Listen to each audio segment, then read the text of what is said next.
touch, I can with you, with you, with you, with just one touch, I can feel my body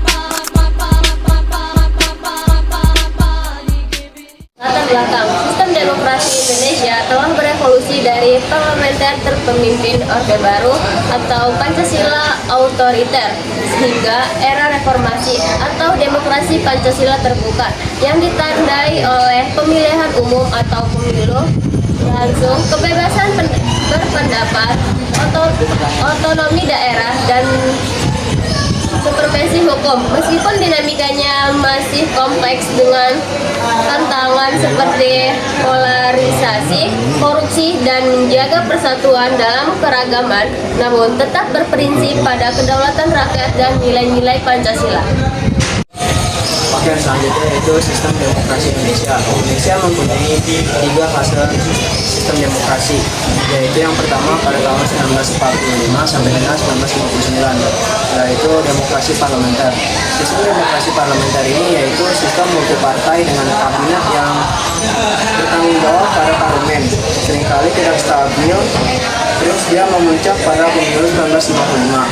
Lalu yang kedua yaitu demokrasi terpimpin, dia dari 1959 sampai dengan 1965, yang dimana demokrasi terpimpin ini yaitu kekuasaan terpusat pada Presiden Soekarno memegang kebebasan dengan dominasi politik, nasakom atau nasionalis agama. Lanjut yang terakhir yaitu Orde Baru, yang dimana demokrasi Pancasila otoriter dari 1966 sampai dengan 1968, di mana Orde Baru ini yaitu kekuasaan terpusat, rekrutmen politik tertutup, menilai tidak adil, pembatasan hak dan korupsi merajalela. Untuk selanjutnya, dinamika demokrasi saat ini. Reformasi positif, sirkulasi pemimpinan melalui pemilu, kebebasan berpendapat dan pers, otonomi daerah, desentralisasi, penegakan HAM dan peran aktif masyarakat sipil, civil society, prinsip kedaulatan rakyat, musyawarah, mufakat, keadilan sosial dan toleransi yang berakar pada Pancasila. Dan tantangan popularitas politik, isu korupsi, upaya menjaga persatuan di tengah perbedaan, dan memastikan keadilan sosial bagi semua lapisan masyarakat. Selanjutnya, ciri-ciri pokok demokrasi Indonesia. 1. Kedaulatan rakyat berdasarkan musyawarah mufakat. 2. Keadilan sosial dan kesejahteraan rakyat sebagai tujuan utama. 3. Kebebasan warga negara diiringi tanggung jawab moral dan hukum. 4. Persatuan dan kesatuan dalam keberagaman. 5. Pemisahan kekuasaan dan supremasi hukum. Apa yang dimaksud dengan demokrasi Pancasila dan apa perbedaan utamanya dengan demokrasi liberal? Jawabannya itu 1. Demokrasi Pancasila adalah sistem pemerintahan berdasarkan kekeluargaan dan bergotong royong yang bersumber pada nilai-nilai Pancasila, mengutamakan musyawarah mufakat serta keseimbangan hak dan kewajiban. Perbedaan utama, demokrasi Pancasila menekankan keseimbangan antara kepentingan individu dan masyarakat atau negara, sedangkan demokrasi liberal menonjolkan kebebasan individu tanpa batas. 2.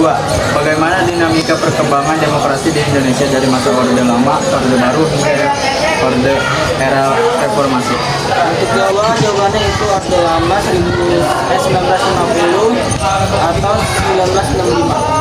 Dimulai dengan demokrasi parlementer liberal dan tidak stabil, kemudian bergeser menjadi demokrasi terpimpin menjadi demokrasi Presiden Soekarno. Orde Baru 1966-1998 menerapkan konsep demokrasi Pancasila, namun dalam prakteknya cenderung otoriter dengan dominasi eksekutif Presiden Soeharto dan pembatasan partisipasi politik.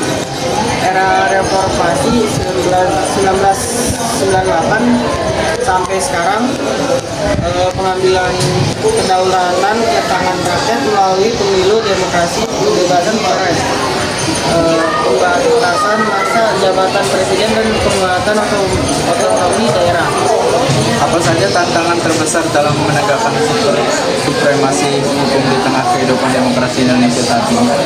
Jawabannya yang ketiga, tantangan terbesar meliputi: satu, politisasi hukum atau politik pendidikan; dua, korupsi di lembaga penegak hukum; tiga, lemahnya perlindungan hak asasi manusia (HAM); dan empat, konflik sosial politik yang dipicu secara.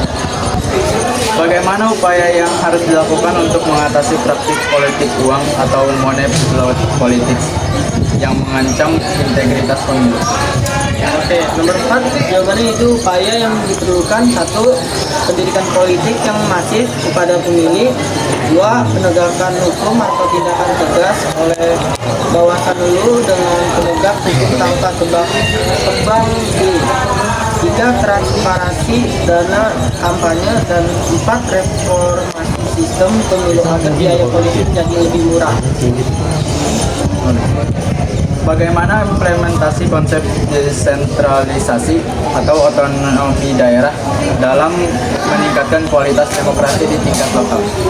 Oke, nomor 5, jawabannya itu implementasi otonomi daerah mendapatkan pelayanan publik pada masyarakat dan meningkatkan partisipasi lokal dengan demokrasi lokal meningkatkan karena rakyat dapat memilih pemimpin daerah secara langsung atau pilkada dan ikut serta dalam perencanaan pembangunan sehingga kebijakan lebih sesuai dengan kebutuhan spesifik daerah.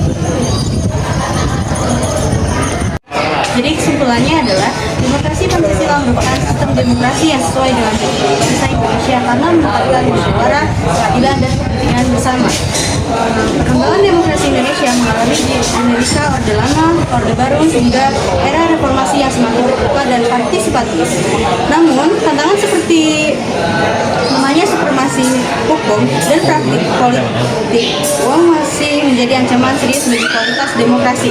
Oleh karena itu, diperlukannya penegakan hukum yang adil, pendidikan politik masyarakat, serta pelaksanaan otonomi daerah yang bertanggung jawab agar demokrasi di Indonesia dapat berjalan secara sehat, berintegritas, dan berkelanjutan.